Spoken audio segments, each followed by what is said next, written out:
இப்போ குற்றம் சாட்டப்பட்டவர்கள் தண்டனை பெற்றவர்கள் மேல்முறையீடு போவாங்க அப்படின்லாம் செய்தி வெளியாகுது.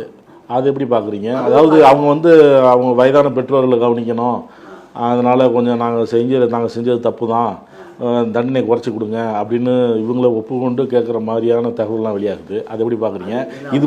இது போன்ற சம்பவம் மீண்டும் நடக்கக்கூடாது இந்த சமுதாயத்தில்ங்கிறதுக்காக தான் இப்படி ஒரு தீர்ப்பு வழங்கியிருக்கிறாங்க அப்படின்னு சொல்லக்கூடிய நேரத்தில் மேல்முறையீடு போனால் அவங்களுக்கு சாதகமாக அமையுமா? அப்படின்னா அது என்னென்னா, மேல்முறையீடு என்பது ஒரு சட்டபூர்வமான உரிமை, ஸ்டாச்சுட்டரி அப்பீல்னு சொல்லுவாங்க. ஒரு நீதிமன்றத்தோடு எப்பயுமே வழக்க முடியாது. அதுக்கடுத்து மேல்முறையீடு உச்சநீதிமன்றம் வரைக்கும் வாய்ப்பு இருக்குது. போகிறாமே விசாரணை நீதிமன்றத்திலேயும் உயர்நீதிமன்றத்திலேயும் எப்பயுமே ஃபேக்ட்ஸ் ஆஃப் த கேஸை பேசுவாங்க. அதில் சாட்சிகள் சொல்லிருக்கிற வாக்குமூலங்கள், அதனுடைய பொறுமைகள் பற்றியெல்லாம் பேசுவாங்க. 2 நீதிமன்றத்தில்.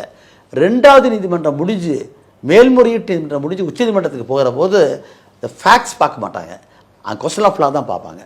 அப்போ இது அவனுக்கு கொடுத்துக்கூடிய அடிப்படை உரிமை அது. போகிறான் முதல் முறையீடு என்பது அடிப்படை உரிமை.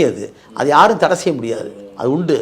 ஆனால் நாம் என்ன சொல்கிறோம்னா, அவன் எப்பயுமே அரசு தரப்பில் விசாரிக்கிற போது அரசு தரப்பு சாட்சிகளை பூரா விசாரித்து முடிச்சுட்டு அரசு தரப்பு சாட்சிகள் முடிக்கப்பட்டு விட்டு பின்னால் கேள்வி கேட்டுட்டு எதிரிக்கும் வாய்ப்பு கொடுப்பாங்க, குற்றஞ்சாட்டப்பட்டு வாய்ப்பு கொடுப்பாங்க. நீ சாட்சி இருக்குதா அவனுக்கு விசாரிக்கலாம்னு சொல்லிட்டு அப்புறம் செய்வாங்க.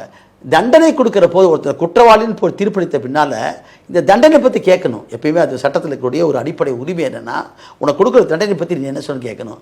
அப்படி சொல்கிற போது அவன் கொடுக்கக்கூடிய பதிலுக்கு பார்த்தீங்களா, அப்போ எப்பயுமே தங்களுக்கு குறைச்சி தந்தவனுங்கிறதுக்காக அந்த மாதிரி எங்கள் அம்மா இருக்காங்க, இப்போ குழந்தை இருக்காங்க அப்படிலாம் சொல்வது உண்டு. அவள் சொல்லக்கூடிய வாய்ப்பு இருக்குது. சில சமயத்தில் சில சூழல்களை மட்டும் நீதிமன்றம் கண்காணிக்காது, சந்தேகமே கிடையாது. இன்னும் சொல்ல போனால் நீதிமன்றம் பார்த்து நினச்சதுன்னா இந்த ப்ரொஃபஷனல் அஃபெண்டர்ஸ் ஆக்ட்னு ஒன்று இருக்குது, நன்னடத்தை சட்டம்னு ஒன்று இருக்குது. நீதிமன்றம் ஒருத்தனை மன்னிச்சு கூட விடலாம், தெரிஞ்சுங்க. ஐடி ஆட்சியமா வெறும் நீதிமன்றத்தில் உட்காந்து ஒரு நாள் மட்டும் தண்டனை அனுப்பிச்சு கூட விடலாம். அது யாருக்கு பொருந்தம்னா அந்த வழக்கின் தன்மையை பொறுத்து இருக்குது.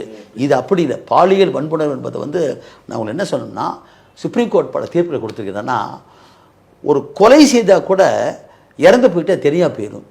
ஆனால் ஒரு பெண் பாலியல் வன்புணர்வுக்கு உள்ளாக்கப்பட்டான்னு சொன்னால் அவள் ஒரு நடைப்பெண்ணன்னு சொல்லுது சுப்ரீம் கோர்ட்டு. எ லிவிங் டெத்ன்னு சொல்லுவாங்க, எ வாக்கிங் லிவிங் டெத்ன்னு சொல்லுவாங்க. நடைப்பெண் அவங்களாம். ஏன்னு கேட்டால் உடல் என்பது அவங்களுக்கு மட்டுமே உரியது. மேரிட்டல் ரேப்புன்னு சொல்கிறப்ப கணவன் கூட தன் மனைவியை பலாத்காரப்படுத்த முடியாது இன்றைக்கி சட்டத்தில். இட்ஸ் கால்டு மேரிட்டல் ரேப்புன்னு சொல்கிறோம்.